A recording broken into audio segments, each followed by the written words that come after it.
time to kick off a little KCIM Sports Rewind. A half hour of, well, three guys sitting around talking about things, our feelings, how sports makes us feel. A touchy-feely kind of program, right? Every guy listening right now just turned it off. You don't think I just checked out mentally right there? Let's not kid ourselves. I'm John Ryan.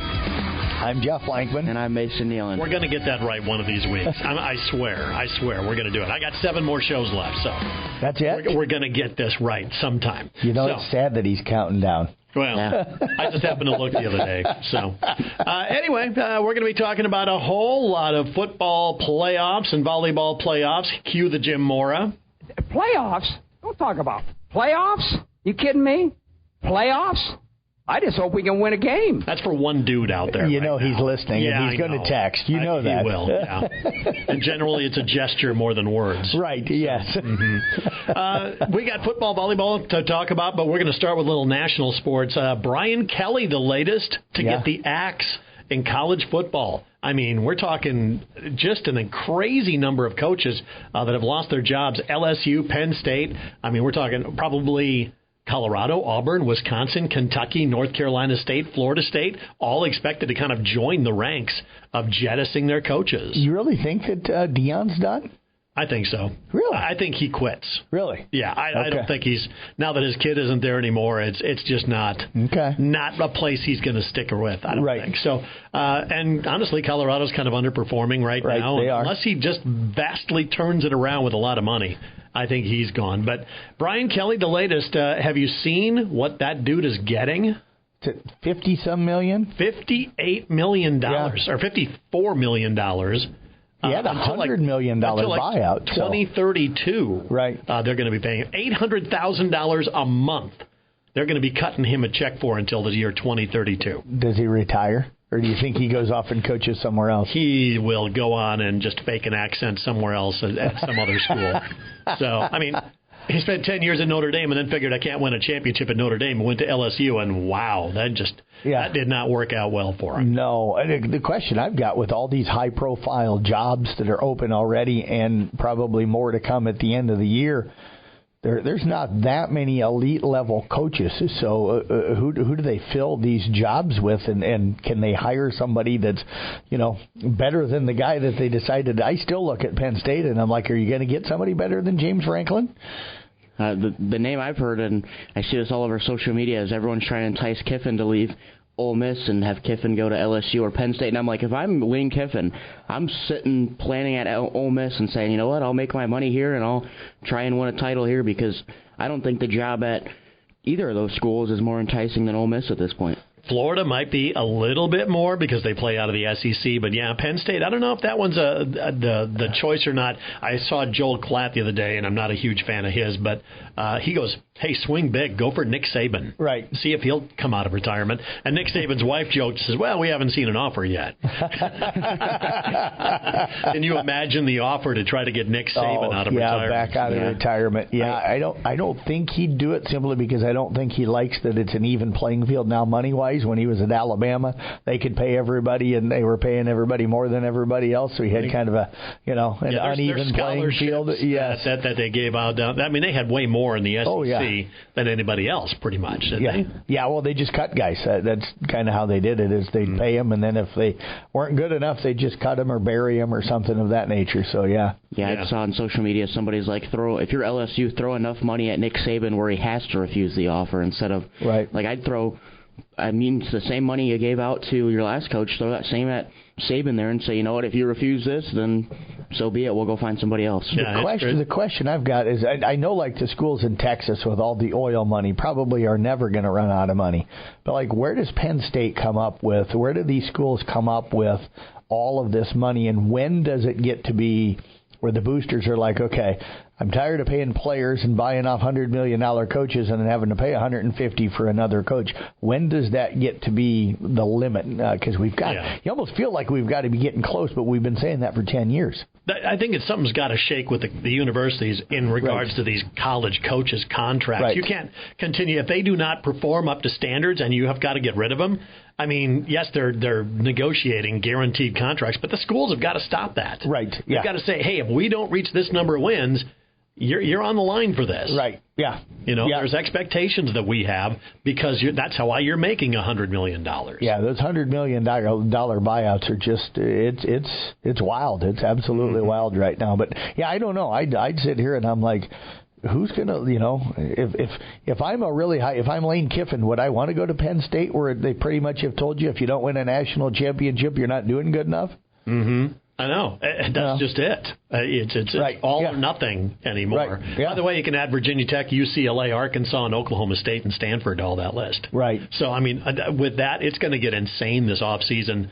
Which coaches are switching schools? Right. Which ones are going to be brought up from different levels? I mean, you can't just keep recycling the old coaches, right? Well, and if you listen to a really diehard Hawkeye fan, you can throw them into the mix because he told me the other day that Kirk is retiring at the end of the year. I would say, is Kirk taking a job somewhere else? Yeah, no. Kirk will never leave, but that's what I've had a few Iowa fans tell me, and one of them was pretty secure in his thoughts the other day that Kirk is going to retire at the end of the season, and that Iowa job is going to be a pretty good job. It'd be a good job in the Big Ten. I don't know, it's not the premier job, obviously, but this week, huge week for your Hawks, man. They are on the upswing. They just demolished Minnesota. That, to me, was a more impressive win than the win against Penn State. Yeah, I mean, that one was just all around good. I think Gronowski's kind of hit his stride here, but now this week, biggest challenge you're going to have up until this point. I think Indiana was a challenge, but I think that Iowa played really well against Indiana and kept it really close, and I can't tell if that's Iowa playing well or if Indiana just didn't play well. And so I think that this week will kind of show where Iowa actually falls in the standings. I think Iowa matches up well against teams like Indiana and like Oregon. And I think with their defense and their special teams, that's the reason why they're able to give those teams such a good run and occasionally knock them off. So if I'm Oregon, I certainly come in knowing that you're going to have to play really well to beat that Iowa team. I think they're playing extremely well. Now, I think Minnesota gave everything they had the week before in embarrassing my Huskers, and I don't know if they had much left in the tank either. So, all right, little coaching roulette here. Will they or won't they be there next year? Kirk Ferentz. I'm going to say yes. You're going to say yes, he will be in Iowa? Say yes. I'm going to say yes as well. I'm going to say no. Okay. Just for argument's sake. Yeah. All right, Matt Rule, Nebraska. Is he going to be at Nebraska next year? Yes. Yes. Yeah, I think so, too. I think that losing that way, it took it took the shine off of him, right. Penn State. Matt Campbell, Iowa State. Is he going to be there next year? Yes. Yes. I'm 50-50. Are you really? I really am. With all those openings that are out there, I mean, it has to happen sometime. Right. Is the guy going to become the next Kirk Ferentz? I don't know. I don't think so. Yeah. But yeah, the Iowa State people I talked to, and a really good friend of mine played for the Cyclones back in the 90s, and he said that he really believes that Campbell is there to prove that you can win at a really high level and get into the playoffs and win a national title at Iowa State. So yeah, since the playoffs have been expanded, I mean, right.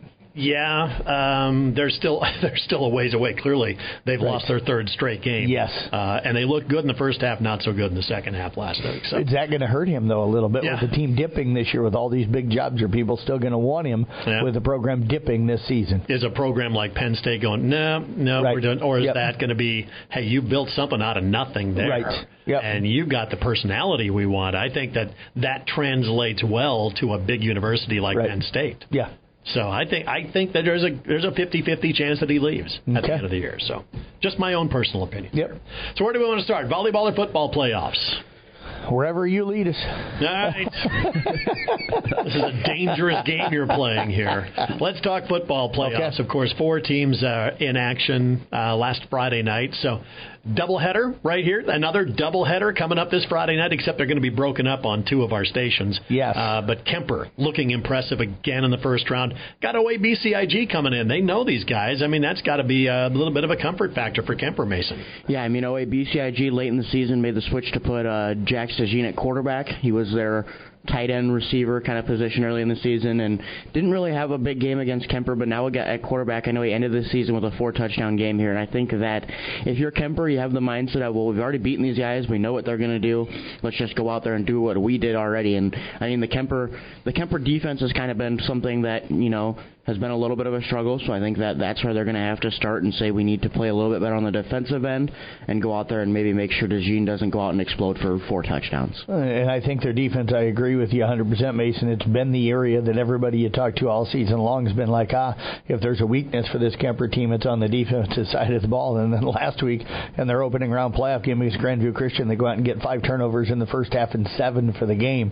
And it was the defense that really won them that game. So I don't know if maybe the defense has hit their stride now at this point of the season, but they'll be tested by OABCIG. But if you're Kemper, you got to love your pod. Unity Christian under 500, Cherokee and OABCIG, the other 2 teams in that pod. You've beaten both of them and thoroughly earlier in the year, so you got to feel really comfortable that if you go out and do what you're capable of and show up focused and ready to play, that you've got to feel in great shape about making the Dome. Yeah. Who's after OABCIG? Is there anybody standing in the way for Kemper at UC? Prairie City Monroe. Yeah. Prairie City Are Monroe. Are they going to be that big of a for them? Yeah. Prairie City Monroe is a traditional power. They're a big physical football team with a lot of really good athletes and stuff. So that's the team that everybody keeps pointing at as, it should probably be the state championship game would be Kemper against Prairie City Monroe. Who's got the home field advantage there?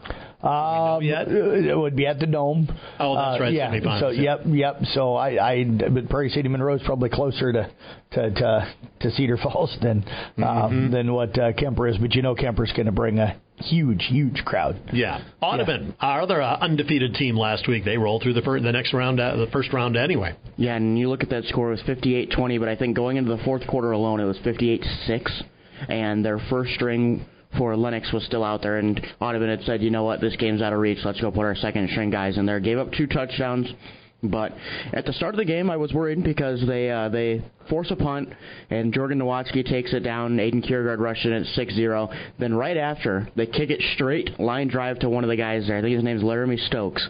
Stokes breaks a gap, rushes all the way down for a kickoff return at 6-6, and I go, okay, maybe this one's going to be a little bit of a game. And then Mason Kasperbauer goes out and puts up 3 touchdowns and 2 interceptions on both ends of the ball there, and kind of really helps because I think that what Sean Burks had said this morning is that he saw that the defense was keying in on Aiden and said that, we're going to stop him, and then Mason went out there and really had a great night. Montezuma up next for the Wheelers.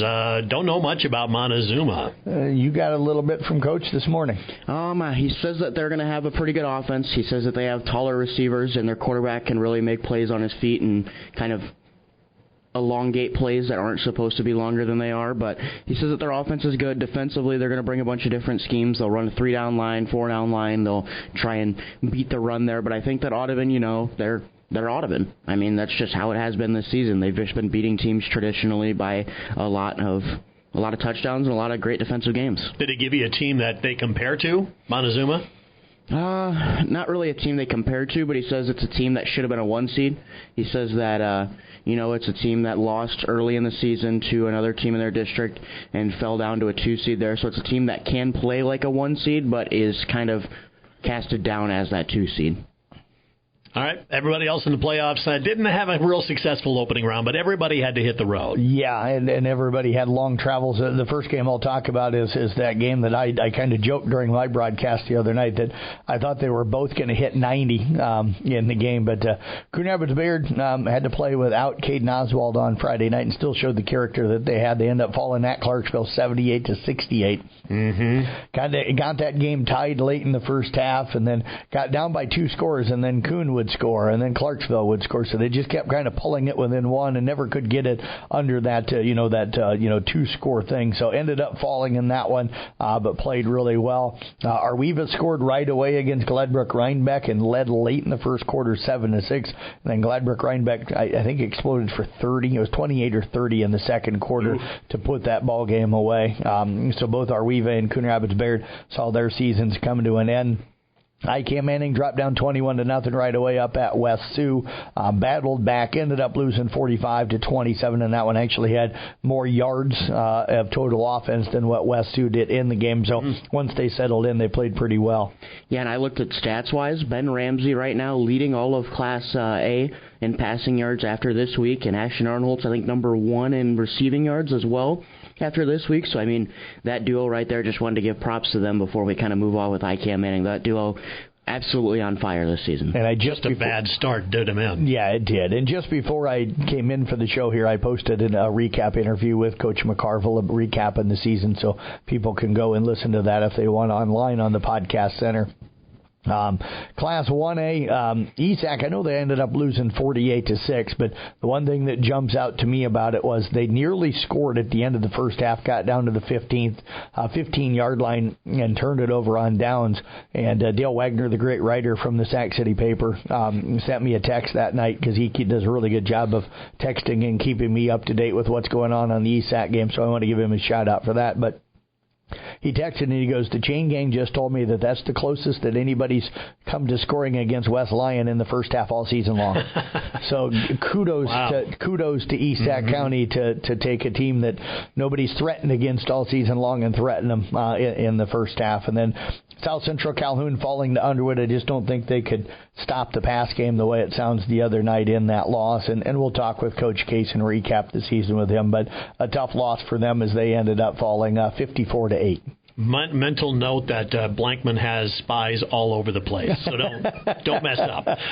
Carroll High, they wrap up a district championship against Atlantic. Yeah, and looked impressive in doing so. The run game was really strong. The defense creating turnovers. Got to give a shout out to Matt Collison. Had a couple of interceptions in that game and played really well. And their offensive line is fun. Gavin Holt. Career numbers, 1 carry, 1 yard, 1 touchdown. That's retire. Yes. Just make that, yes. That's it. So, but that was pretty cool. They drove down the field on their first possession, and then usually Gavin, if he goes into the backfield, they use him as a blocker, but they decided to hand off to him, and he was able to punch that one in for a touchdown, so congratulations. But I think Carroll's sitting in pretty good shape. I know Nevada's not going to be an easy game on Friday. I will admit, I know they're sitting 7-2. With volleyball last night, tonight, and then again tomorrow night. I'll do my prep for that game coming up more on Thursday, so I haven't really dug into Nevada, but I know that's a good, solid team. And then if they win, more than likely they would get number 1, Clear Lake on the road probably in that quarterfinal round matchup. So not an easy pod, but I think the Tigers are a team capable of maybe making some noise and surprising and maybe shocking some people. Yep, and coming up this Friday, again, it's another doubleheader at the Carroll Athletic Field. Again, it's going to be Kemper. That starts the night. Yeah, they'll start at 5 o'clock. Our pregame coverage is going to be about 4:25. We're moving games around a little bit this Friday because we only have 3 teams playing. So we're going to have the Kemper game here on KCIM. Part of the reason I did that is because the second game the other night didn't start until well after 8 o'clock, so it was after 10 o'clock when that second game ended. So I want to try and get it where the scoreboard show guys can start at 10 o'clock and stuff. So we're going to have the Carroll game over on KKRL. So we'll have both of them covered, but instead of both being on KCIM this week, we're going to put Kemper on KCIM and then Carroll High over at on 93.7 KKRL, and then we'll have the Audubon game covered as well, and that'll be on Kick 106.7. Covered by who?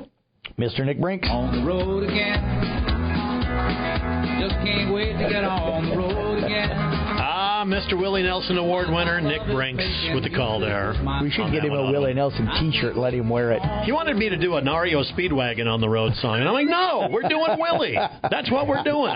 This is not a democracy when it comes to music that I play. Yeah, he is a diehard REO Speedwagon he really fan. Is. Yeah, he's been a roadie for him. Yeah, well, when they were up at Celebration, he went up and did like the setup and the road crew. Right. Yeah, and Nick loves REO Speedwagon. Yes, he does.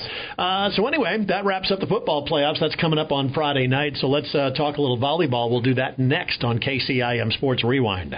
As the athletes at your house prepare for hard work and fun of the season, remember that St. Anthony Rehab Services provides physical therapy for any sports injury that may sideline your member of the team. Sports injuries can plague kids of all ages and keep them from playing the sport they love. Athletes will be under the direct supervision of a certified and licensed healthcare professional in the newly renovated Sports Performance Facility. If an injury is keeping your athlete out of the game, call St. Anthony Rehabilitation Services at 794-5000 for sports injury and treatment rehab.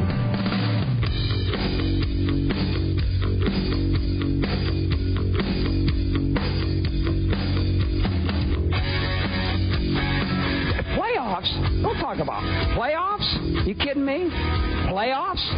I just hope we can win a game. Getting real tired of that. Real tired. I don't know why I keep playing it. It is one of the funniest ones. Him and Dennis Green were probably two of the funniest coaches. They are who we thought they were.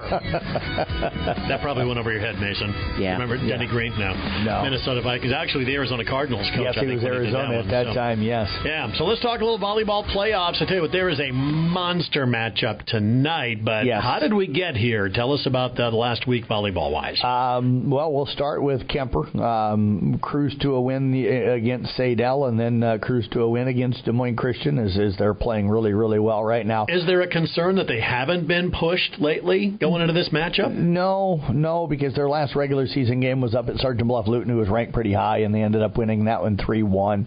So I'm not overly concerned about that. What concerns me probably more is just the level of the team that's coming in here for the regional final.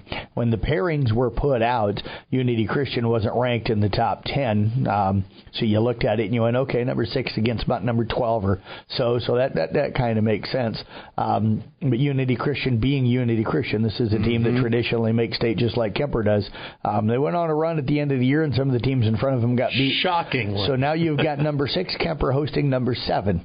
Unity Christian for the right to go to the state volleyball tournament. So it's going to be a test. Is this program not like what it used to be, just to taking a little step back? Unity Christian? Maybe, and the other part of it is you just look at how good volleyball is up there, that they may be really good and just played an extremely tough schedule. You got Western Christian and MOC and Sioux Center and a lot of traditional programs up there, so I might have had an injury at some point in the year, and that player now coming back or something, so it. They're going to be good, and it's going to be a test. This will be a barn burner. I will be shocked if we don't go 5 tonight. That would be, expected, I would think, all the way around. Yep. How about everybody else? Mason? Well, we have a couple of teams still alive with Coon Rapids and ICAM Manning. I think that Coon Rapids, they went up 2-0 last night and then fell in the third set. And then played it really close kind of through those middle sets there, and then won 3-1. ICAM Manning I'll let Jeff talk about. But for Audubon last night, I thought that they played really well against St. Albert. I thought that St. Albert's outside hitters really shined well there, and it was just kind of a struggle for Audubon to stop those outside hitters there. But I just want to congratulate them on the season that they had. A little bit of up and down for the season, but I feel like they kind of got everything together at the end of the way. And Harlow Miller put together another really strong performance, the way it sounded last night. Yeah, I think 18, 17 kills. And Molly let me know this the other day, but broke the single-season record for most kills in a season for Audubon. She was at 419, so I think somewhere around 430, 435-ish for the season there, so broke the single-season record for there, and they had a couple of other girls reach some milestones recently as well. Yeah, we'll try to get all that information for our Rewind All-Star event and stuff here in a few weeks, and I'll try to type that up in the recaps, but it's going to be hard to try and catch every little record that everybody broke this year because we had a ton of them. You mentioned Kuhn, got a really nice, strong performance last night from Aaliyah Clayberg, finishing up with 27 kills to go with 14 digs. Ella Heidoff was fantastic with 22 digs, and Amelia Cook was named our Culver's Player of the Game last night. I know Casey Miners said that she was setting some fantastic balls last night, finished up with 48 assists, and then, of course, you always have Anna Hart as well with 30 digs, so a good, strong performance from them. They'll take on number 1 St. Ansgar now coming up on Wednesday night. Mason will have that broadcast. They're going to play that up in Algona, and that's going to be on Kick 106.7. I went up to Ottawa last night at ICAM Manning in West Monona, and Cam Manning struggled with serve receive in that first set. Just had to adjust what West Monona wanted to do, as Coach Cron said after the match, that you can watch them on film and kind of have an idea what they do, but until you actually see it, sometimes it's hard to adjust. But they were able to do that. Came back in set 2 after losing the first set 25-17. Took the tip away and the dump away, started to serve receive well, and got Addie Bando going along with Keegan Ascheid on the outside. I thought Caitlin Bando last night was absolutely fantastic in the middle. The Wolves come back to win 3 in a row. Addie Bando ended sets 2 and 4 with a kill, and Keegan Ascheid ended set 3 with a kill. So Bando had 19 kills, and Ascheid finished up with 14 kills last night. But I thought Caitlin Bando, I mentioned her, she's usually known kind of more as a defensive player, had 3 blocks, which is something that she does well, but had 7 kills last night, which is a season high for her. So if she doesn't step up and play the way she did last night, they may not advance in that. And then Carly Arp, just a fantastic setter, did a really nice job for them. They'll now play Janesville coming up tomorrow night up at Fort Dodge. I'll have that broadcast for everybody on KKRL. I was going to say, you're lucky it's not in Janesville or something. I know, yes. That's over by just north of Cedar Rapids. Just north of Cedar Rapids. I'm surprised it's even in Fort Dodge, because it almost seems like it's a closer drive for ICAM Manning, really, than it is Janesville. But it may not be. Maybe they're close enough to 20 that they can just shoot straight across. Yeah. So that's a break for you, too. Yes, absolutely. And then East Sac County ends up falling last night to Applington Parkersburg. I know I talked with head coach Brandon Steiger a little bit through text after the match, and he said we started slow. He said, I thought we played pretty well after that, but he says that Applington Parkersburg's kind of a juggernaut and just didn't make any mistakes last night. So the Raiders will finish up the season 18-15 as they fall in that game last night 3-0. So. All right, so coming up tonight, you got Unity Christian Kemper. That'll tip off at first serve at 7 o'clock. 6:40 is our pregame over on Kick 106.7. Give me the keys for tonight. What does Kemper have to do to get by this team? Serve receive well. I think they've got to get some touches on the attack attempts. J.D. Barrow comes in with about 330 kills on the year, hitting about 360 for a kill efficiency. So they're going to have to get some touches. That'll make things easier for the back row. But even if they don't get touches, you got to get the block closed. You can't yet let Unity get going. And then, like I said, serve receive, to me, everything starts there. If you serve receive well, you're going to put Elsa Tiefenthaler in good shape, and they have so many hitters with Mariah Houghton and Colby Peter and Addie Entover and Zoe Bruning and Brianna Whitrock. It's weird to think of Brianna about 4th when she's our reigning player of the year, but that's just how deep this team is this season. So so I think if Kemper goes out and plays the way they're capable of, I think they'll be fine. It's just not going to be an easy match. How about Coon Rapids Baird, Mason? What do they need to get a win tonight? Or on Wednesday night, excuse me. I think that with Malia Clayberg, the player that she is, she's going to get going early there. And I think that some other girls for them on some hitting aspects are going to have to step up. Somebody like an Aubrey Hoffbauer is going to have to put up probably double digits in the kills there as well. And I think that their serve receive has to be good as well. Because, I mean, when you look at St. Ansgar, they're number 1 for a reason there. So you're going to have a good serve receive, get it up to Amelia Cook. And then I think it's going to be Malia Clayberg and Aubrey Hoffbauer having to kind of go back and forth for that one. Yeah, somebody's going to have to step up. I don't think you can beat St. Ansgar with just Malia going off for 25, 30, 35 kills. Somebody else is going to have to, and that's in any sport. A lot of times the team's going to try and shut down your best player, and it's always that other player that steps in that has the big night that helps you win. So. Yep. And ICAM Manning, as you mentioned, Janesville and Fort Dodge. You got to serve receive well. I think that's the key, and then you've got to get Addie Bando and Keegan Ascheid started. And they probably both have to have somewhere between 13 and 18 kills, and then you've got to have either Ella Langle or Caitlin Bando or Macy Gruen. Somebody else has got to step up and have that 4 to 8 somewhere in that ballpark to kind of give them another weapon on the night. So, but again, for me, both teams, all of the teams, it starts with serve receive. All right, so the game's once again tonight, the Unity Christian Kemper game on Kick. Yeah, just wanted to mention, I forgot to mention when I was mentioning ESAC, Caitlin Schmidt finished up her career last night with exactly 500 kills in her career, so congrats to her as well. Nicely done, yeah. Again, the postseason matchups will start on Wednesday night. Kick 106.7 is going to carry the Coon Rapids game. KK KRL will have the IKM Manning game. On football playoffs Friday night, it's Kemper here on KCIM starting at 4:25 pregame, 5 o'clock kickoff. KKRL is going to carry the Carroll game, the second half of that doubleheader, and Kick 106.7 will bring you Montezuma at Audubon. Also, state cross country happening on Saturday, Mason. Yeah, we got the entire ESAC boys team there.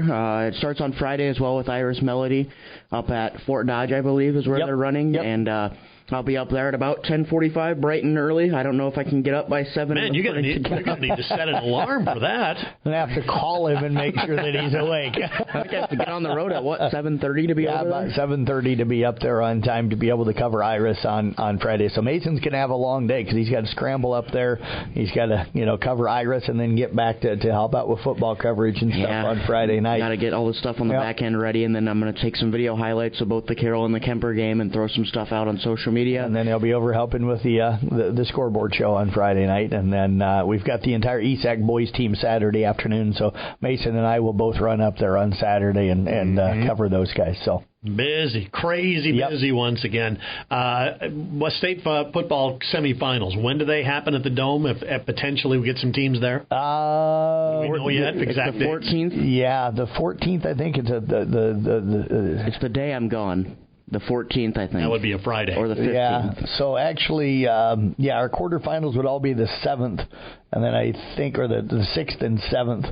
So I think it might even be the 12th or something like that, or the 13th, because the 8-man playoffs will start a day or two before that, because you're going to spread them out throughout that week. So it would be the week of the 12th, 13th, and 14th and 15th is the first days of the semifinals. All right, so there you have it. That is KCIM Sports Rewind. You can catch a podcast available on the website coming up immediately following the broadcast here. Once again, KCIM Sports Rewind every Tuesday morning at 9:30 here on KCIM. Western Iowa's news.